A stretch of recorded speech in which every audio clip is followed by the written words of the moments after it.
and happy spooky season from me, Sunny. How are you guys doing today? I hope good. And well, basically we are going to be talking about Hocus Pocus 2. So I am a very big fan of the original Hocus Pocus movie, and I'm also like a big film addict, so honestly I just really wanted to talk about this to you guys and kind of get your opinions on it, and kind of talk about some of the stuff that I wish they would have done a little bit better, and maybe some of the things that they did well, and vice versa. So if you don't know the original movie, it is based in Salem, Massachusetts. It's about the three Sanderson sisters. Also, there's going to be a lot of spoilers in this, just so you know. But basically, they are back in the day, you know, they're eating children. They're sucking the lives out of them, as they say. As this happens, the one older brother is trying to save his sister, doesn't, turns into a cat. Sanderson sisters are hung or hanged for their crimes, but they have this curse to light the black flame candle to bring them back to life. It's a whole long story. This kid later on, like the 80s, 90s, when the movie actually came out, ends up lighting it. Dumbass. And then they're being chased around by the Sanderson sisters for the entire time, and it's this whole crazy thing. There's a lot of stuff that I actually have problems with in the original movie, but it's to a point where it's kind of like, the story is much more worth it when it comes to like looking at the bad things. I would rather just ignore the bad things. It's not worth it. It's just like the smallest grammatical things, or like, you wouldn't have known that he said that. So yeah, but all that put aside, they do end up, you know, not making it to the time period, so that all the Sanderson sisters end up like turning to stone and stuff, and that's how it ends. Obviously, happy story for all. It was a very big like family story, but older time family story, so there were more adult jokes and things like that. There was like the mom wearing the Madonna thing and everything like that. So fast forward to Hocus Pocus 2. I am very glad that they ended up using the original characters and actors for this, for the Sanderson sisters. All of those three actresses are phenomenal at what they do. I absolutely love them both in that movie as well as other movies as well. But with that, I did want to say, here's the thing. The new movie did two things that I really liked, and the rest was all I hoped not to happen. And that is the basic gist of it. Like I said, spoilers. So if you have not seen it, I don't know why you're watching this, but don't watch it anymore. Watch it first and then come back, unless you're okay with spoilers. But basically, the movie starts in almost like back in the time period when the Sanderson sisters were kids, and how they got kicked out and all of that stuff. And I absolutely loved that. That was the best entrance. I totally would have been okay with the entire movie being a prequel almost, or intermixed as a prequel, but that's not what they did. They showed us that little sneak peek just to get us truly excited, and then basically redid the original movie. Yeah, it was basically the exact same movie, just newer, and that is the biggest problem I have with this new film, is that like they had this really cool beginning and then a really nice ending, which I'll get to, but the entire middle ground was, one, a lot more family friendly, and not in like a bad way or a good way, I could say. I guess the biggest thing for me is they kind of went in the direction of, oh, we want kids of this time period to like it, so let's make it in the style of today's family-friendly films, instead of looking at it in the sense that, oh, all the people and all the kids that grew up with the original are now young adults or adults, and let's make it more towards them. They did not do that, and you know what? That's completely fine. That's what they wanted to do. I completely understand. But me personally, I would have definitely loved to see it in that more adult style. You can still have it be family friendly, but the old style of family friendly. The original film was one of those perfect 80s, 90s style, like, much more is happening that's not child friendly back in the day, but we loved it anyways, and it's fine. But they didn't do that, and that's fine. I just personally don't prefer that. Along with that though, they light the black flame candle, because apparently there's an extra one that they didn't even know was the original, and it's this whole dumb thing because the guy taking care of the museum or their house wants them to come back because he's a huge fan, and like they did use old pieces from the original, which was kind of nice, but at the same time sometimes a little bit cheesy almost, the way that they did it. The biggest cringe for me was honestly their entrance, I almost turned off the movie after the entrance. I'm not gonna lie. When they lit the black flame candle and all that stuff happened, whatever, that's fine. They start singing randomly. And I know we all know the original classic film and the singing part, you know, where they're doing the I put a spell on you and everyone loves it. It's great.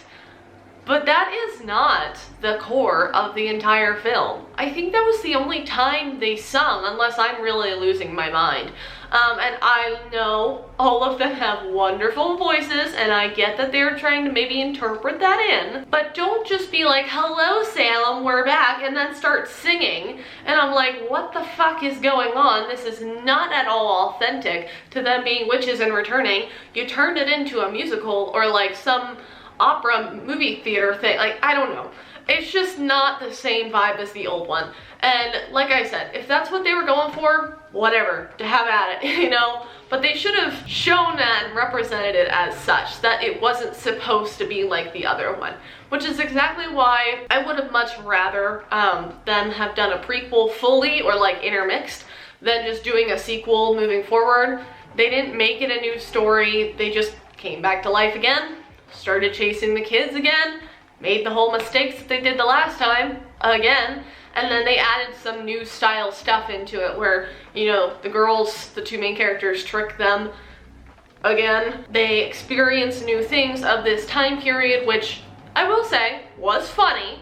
They went into a CVS and were eating face masks, which was quite daunting, but it seemed more like a commercial than a part of a movie, and I think that's the biggest problem I had with that. Though I did enjoy the one sister writing on the little like round vacuum things. She was writing on them. That was quite interesting. I definitely liked that. I remember seeing that in the commercial for the movie, and I was definitely excited to see that. So that all was great. It just seemed like they did exactly the same things they did last time. There's this one fact too, and I've noticed it a lot in recent movies where they're trying to redo old ones. They end up like making that life almost aware of the movies that were made. They did it with Jeepers Creepers Reborn just recently, where they were like, yeah, they even made movies about it. Didn't they make like 3? It's like, dude, like, why? I understand for that movie a little bit, but they kind of did the same thing here, where they almost like were too excited about the Sanderson sisters, and I know that that was a big thing. After the fact, I'm starting to realize that maybe that is because, you know, they did return and it was like this really cool performance, so maybe that's why it even more so got them excited.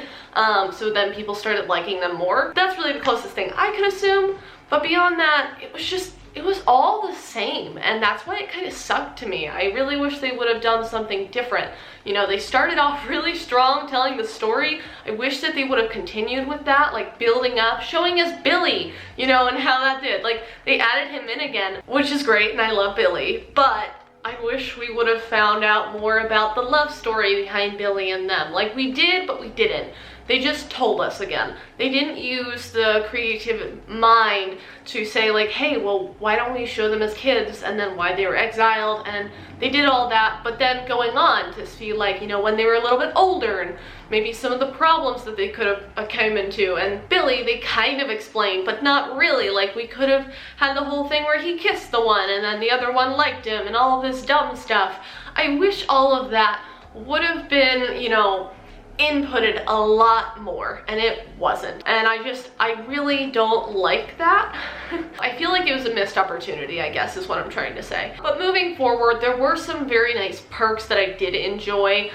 They had some pretty good main characters, even though they were more of that childlike thing. But they did have this really cool part of it where the main character, like I said, spoilers, ends up being a witch and having these powers, and they go more into the idea that, you know, Winnie is really the only one that has like the power in their coven, and the sisters are her actual sisters, which was really cool. Then they're doing this spell to be all powerful, and then the sisters also have powers, which was so cool. But they show this idea where, you know, her friends are a part of that and they grow with it, and I know it's all really cheesy, but it's the good kind of cheesy. That's the difference. I feel like that part where they're, you know, all joining hands to stop the power and stop the bad magic, That was so wholesome, and it was so cute, and that's the kind of cheesy that you need in a family-friendly movie, okay? Maybe that's just me. That's the basic thing. I really did like that. That was quite cute. And then the guy coming back at the end to think he saved the day, and he didn't at all, but it's fine. But I will say, of the entire movie, the ending was my favorite part, period. Like, the beginning was really good, that witchy part was really good, but the ending was the best. It was the most emotional, and some people might not think that that aligns with Winnie, but I actually loved it because it did show that side of her that they were trying to reveal, is her unconstant, that's not the right word, her ever constant love for her sisters. No matter how much she picks on and belittles her sisters, which obviously isn't good, no matter how much all that happens, she does care about them very much so, and she ends up, you know, basically ending her own life to be with them. And that is amazing. She didn't even realize that she was doing that. She thought that she was sacrificing her own powers to have them, and she was totally okay with that. But instead they ended up taking her to them, which was so sweet. I was gonna cry my eyes out, but I was so tired at that point and like mixed feeling about the rest of it. It was honestly the most wholesome part of a movie I have ever seen in a while. And I always say to people when I'm talking about films, especially like these ones, is obviously a great movie should be good from beginning to end. But if you're gonna fuck something up, don't fuck up the ending, because that is where you leave people. That is the last thing they remember when they are watching that movie. If the whole movie's great, awesome, awesome, awesome, and then a sucky fucking ending, say Game of Thrones, people aren't gonna wanna watch the rest of it. They're not gonna wanna rewatch it because they know the ending is bad. It's like, yeah, I mean, it was a great movie, but I don't wanna be just let down again. I don't wanna be disappointed. But another movie, say, you know, that's really mediocre throughout, okay? Like, I would kind of say this movie is, but that has this magical ending and really leaves you so happy. That is something I would much rather have, because you know that you just need to make it through some of those rough pieces to get to this such sweet resolution, especially with something that's so emotionally connected to people because of the original film. That gives people that closure that they were hopefully looking for, or at least it did for me. It gave me that closure I was looking for with that kind of movie. All in all, I would much rather have had that movie be done completely different, go at it at a completely different angle and more of a prequel style, or intermixing it more so. Even if they did return, you know, have them return, but then say, you know, like Billy comes back and then it flashes back to them going through the situation with Billy and stuff like that. Like, it was a very good movie in my opinion, and I think they would have had the budget to be able to do so. I mean, they had the budget to do that, so why couldn't they, you know? But maybe that's just me, maybe I don't know enough about this. Biggest thing though, biggest takeaway is, I think the movie is worth watching if you're a big Hocus Pocus fan from the original, but expect to not be fully satisfied by what you see. You're watching it because you like those characters and you care about them, not for the story that's being told. That's the best way I can explain it. They do great with, you know, revamping the vibes and the feelings of those characters. The personalities are perfect, which obviously it's the original actors, so that definitely makes it easier to be able to play the part that you originally had.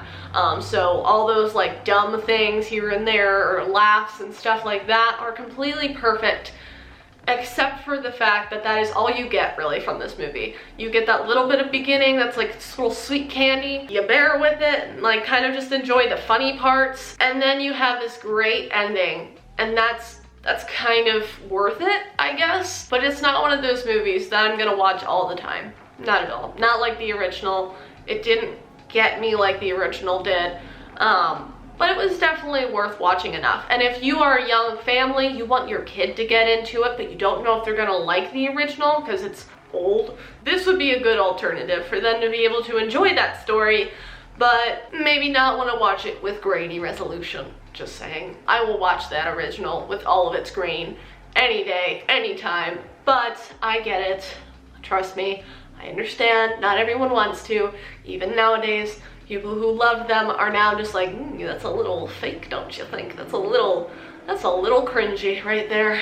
I don't know if it's worth it. That's my final takeaway with this movie. I hope you guys did enjoy this video, maybe got some insight from it. If you have seen it, what were your thoughts on it? Do you agree with me? Do you disagree? Is there maybe other points that you would have brought up or things I missed? I love to hear some feedback. I absolutely love talking about films like this, so let me know in the comments below, and make sure to subscribe for the next one that I review or the next video that I put up. But yeah, that is about it for today, so I will see you guys later. Bye, and happy Halloween!